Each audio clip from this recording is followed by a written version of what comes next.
अस्सलामु अलैकुम। अल्हम्दुलिल्लाह આપણે સૂરે બકરાની આયત નંબર 46 સુધીની તફસીર જોઈ। હવે આજના એપિસોડમાં સૂરે બકરાની આયત નંબર 47 થી તફસીર શરૂ કરીએ છીએ ઇન્શાઅલ્લાહ।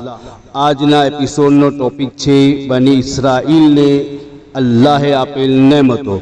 તો શરૂઆત કરતા પહેલા આપણે દિલથી ગુજારિશ કરીએ છીએ કે આપણી ચેનલને हजू सुधी सब्सक्राइब न करी हो तो जरूर करी लो, शेर करो, लाइक करो, जज़ाकल्लाहु खैर। तो सौ प्रथम आयत अने तेनी तर्जुमो जोई लईए। हे इस्राएलनी संतानो, मारी ते नेमतोने याद करो जे मैं तमारा पर इनाम करी अने मैं तमने समग्र विश्व पर श्रेष्ठता आपी। अने ते दिवसथी डरो जे दिवसे कोई कोईने काम नहीं आवे, न तेनी कोई भलामण स्वीकारवामां आवशे, न तेनाथी काई बदलो कबूल करवामां आवशे अने न तेने कोई मदद आपवामां आवशे। तफसीर है इस्राएल याकूबनी संतानो, मारी ते नेमतोने याद करो। અહીં ફરીથી બની ઇસ્રાઈલને તે નેમતોને યાદ અપાવવામાં આવી છે જે તેમના પર કરવામાં આવી હતી અને તેમને કયામતના દિવસથી ડરાવવામાં આવે છે, જે દિવસે ન કોઈ કોઈના કામમાં આવશે, ન કોઈ કોઈની સિફારિશ કબૂલ કરવામાં આવશે અને ન કોઈ વળતર ચૂકવીને છુટકારો મેળવી શકશે અને ન કોઈ મદદ કરવાવાળો હશે।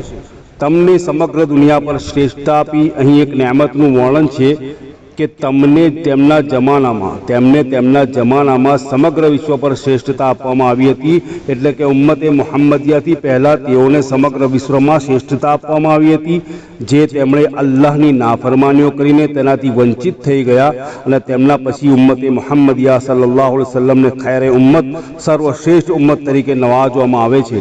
આ બાબતમાં એક ચેતવણી પણ છે કે અલ્લાહની નેમતો કોઈ ચોક્કસ પેઢી કે કોઈ સાથે સંકળાયેલી હોતી નથી, પરંતુ તે ઈમાન અને નેક અમલના આધારે પ્રાપ્ત થાય છે અને ઈમાન અને સારા કાર્યના અભાવને કારણે તેને રદ કરવામાં પણ આવે છે। જેમ કે ઉમ્મતે મુહમ્મદિયાની અક્સરિયત બહુમતી પણ આ સમયમાં તેમના દુષ્કર્મોના કારણે અને શિર્ક અને બિદઅતોની પ્રતિબદ્ધતાને કારણે ખૈરે ઉમ્મતના બદલે શર્રે ઉમ્મત બની ચૂકી છે। અલ્લાહ હિદાયત આપે।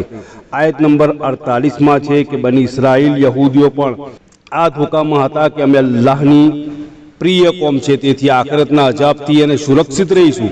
आखिरतना अजाबथी अमे सुरक्षित रहीशुं। अल्लाह तालाए फरमावी दीधुं कि आखिरतमां अल्लाहनी नाफरमानी अनादर करनारानो कोई सहारो आपवामां आवशे नहीं अने आवा ज धोकामां उम्मते मुहम्मदिया पण आवी चूकी छे। आवा धोकामां उम्मते मुहम्मदिया पण आवी ज भ्रमणथी पीड़ित छे અને પીરોની સિફારિશની આડમાં બદઅમલીઓ અને ગુનાહિત કૃત્ય કરતા જાય છે। આવા ગલત અકીદાઓનો આ આયતમાં જવાબ આપવામાં છે જે ચાર કામની શક્યતાનો ભ્રમ છે તે તમને અજાબથી છુટકારો નહીં અપાવી શકે। કોઈ કોઈના કામ નહીં આવે, ન તેની કોઈ ભલામણ સ્વીકારવામાં આવશે, ન તેનાથી કોઈ બદલો કબૂલ કરવામાં આવશે અને ન તેમને મદદ આપવામાં આવશે।